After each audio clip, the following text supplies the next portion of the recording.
I just want to start off by saying if you want an answer at the end, prepare to be disappointed. There just isn't one. I was an intern at Nickelodeon Studios for a year in 2005 for my degree in animation. It wasn't paid, of course, most internships aren't, but it did have some perks beyond education. To adults it might not seem like a big one, but most kids at the time would go crazy over it. Now, since I worked directly with the editors and animators, I got to view the new episodes days before they aired. I'll get right to it without giving too many unnecessary details. They had very recently made the Spongebob movie, and the entire staff was somewhat sapped of creativity, so it took them longer to start up the season. But the delay lasted longer for more upsetting reasons. There was a problem with the Series 4 premiere that set everyone and everything back for several months. Me and 2 other interns were in the editing room, along with the lead animators and sound editors for the final cut. We received the copy that was supposed to be Fear of a Krabby Patty, and gathered around the screen to watch. Now, given that it isn't final yet, animators often put up a mock title card. Sort of an inside joke for us, with phony, oftentimes lewd titles, such as How Sex Doesn't Work instead of Rockabye Bivalve, when SpongeBob and Patrick adopt a ski scallop. Nothing particularly funny, but work-related chuckles. So when we saw the title card Squidward Suicide, we didn't think it more than a morbid joke. One of the interns did a small throat laugh at it. The happy-go-lucky music plays as normal. The story began with Squidward practicing his clarinet, hitting a few sour notes like normal. We hear SpongeBob laughing outside and Squidward stops, yelling at him to keep it down, as he has a concert that night and needs to practice. SpongeBob says okay, and goes to see Sandy with Patrick. The Bubbles splash screen comes up, and we see the ending of Squidward's concert. This is when things began to seem off. While playing, a few frames repeat themselves, but the sound doesn't. At this point, sound is synced up with animation, so yes, that's not common. But when he stops playing, the sound finishes as if the skip never happened. There is slight murmuring in the crowd before they begin to boo him. Not normal cartoon booing that's common in the show, but you could very clearly hear malice in it. Squidward's in full frame and looks visibly afraid. The shot goes to the crowd, with SpongeBob in center frame, and he too is booing, very much unlike him. That isn't the oddest thing, though. What is odd is everyone had hyper-realistic eyes. Very detailed. Clearly not shots of real people's eyes, but something a bit more real than CGI. The pupils were red.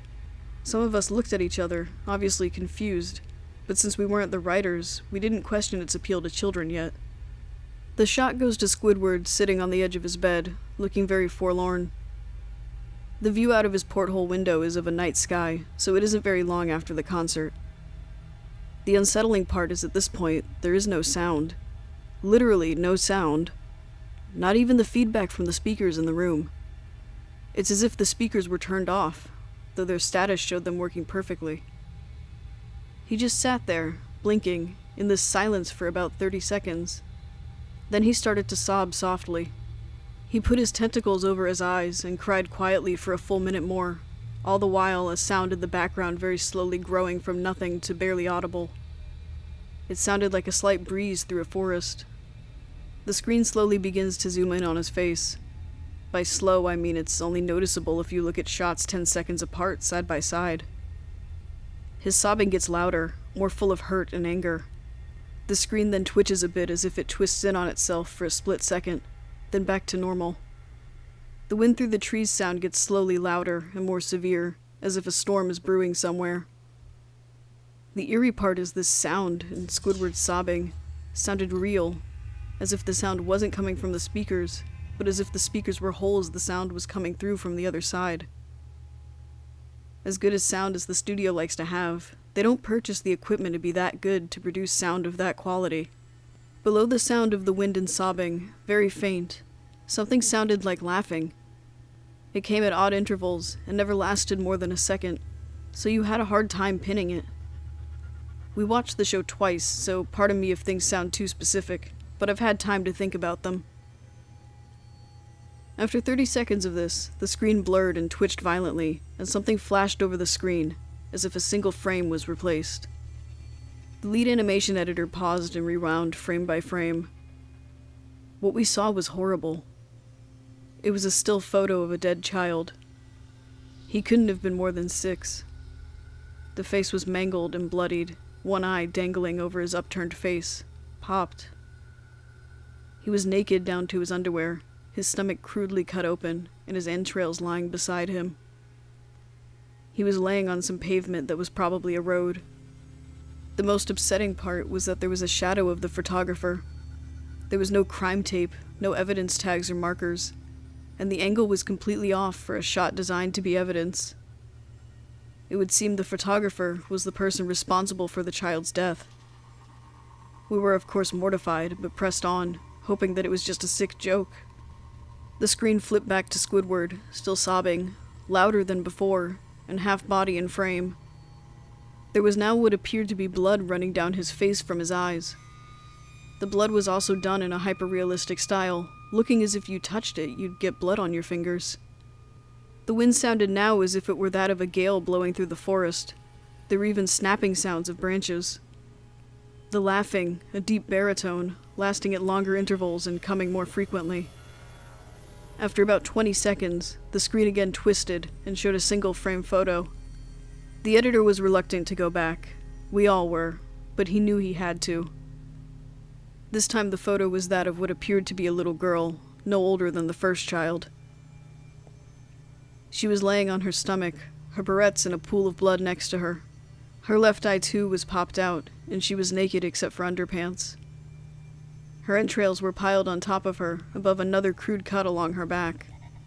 Again, the body was on the street, and the photographer's shadow was visible, very similar in size and shape to the first.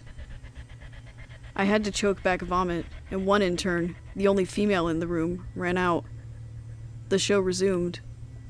About 5 seconds after the second photo played, Squidward went silent, as did all sound, like it was when the scene started. He put his tentacles down, and his eyes were now done in hyperrealism, like the others were in the beginning of this episode. They were bleeding, bloodshot, and pulsating. He just stared at the screen, as if watching the viewer. After about 10 seconds, he started sobbing, this time not covering his eyes. The sound was piercing and loud, and most fear-inducing of all, his sobbing was mixed with screams. Tears and blood were dripping down his face at a heavy rate. The wind sound came back, and so did the deep-voiced laughing, and this time the still photo lasted for a good 5 frames. The animator was able to stop it on the 4th and backed up. This time the photo was of a boy, about the same age, but this time the scene was different. The entrails were just being pulled out from a stomach wound by a large hand, the right eye popped and dangling, blood trickling down it. The animator proceeded. It was hard to believe, but the next one was different, but we couldn't tell what. He went on to the next, same thing. He went back to the first and played them quicker, and I lost it. I vomited on the floor, the animating and sound editors gasping at the screen.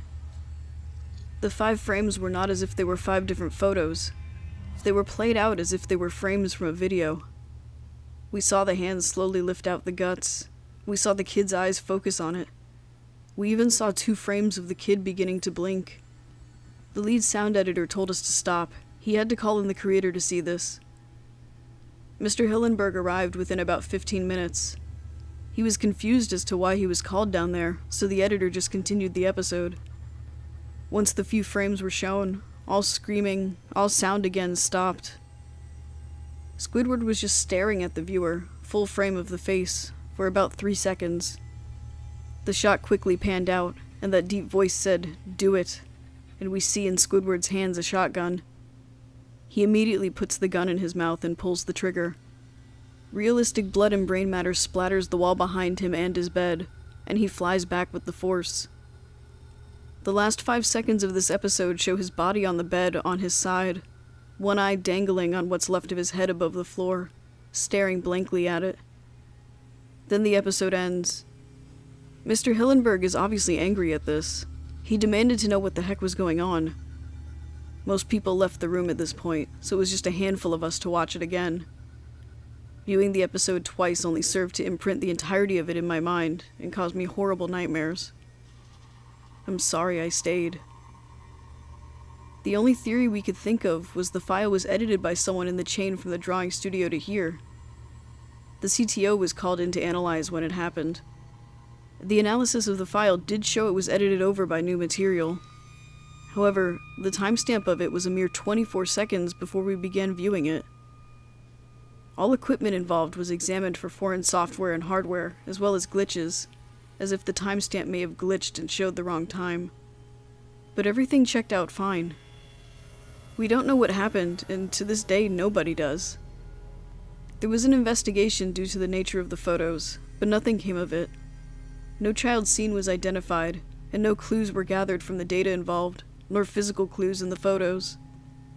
I never believed in unexplainable phenomena before, but now that I have something happen and can't prove anything about it beyond anecdotal evidence, I think twice about things.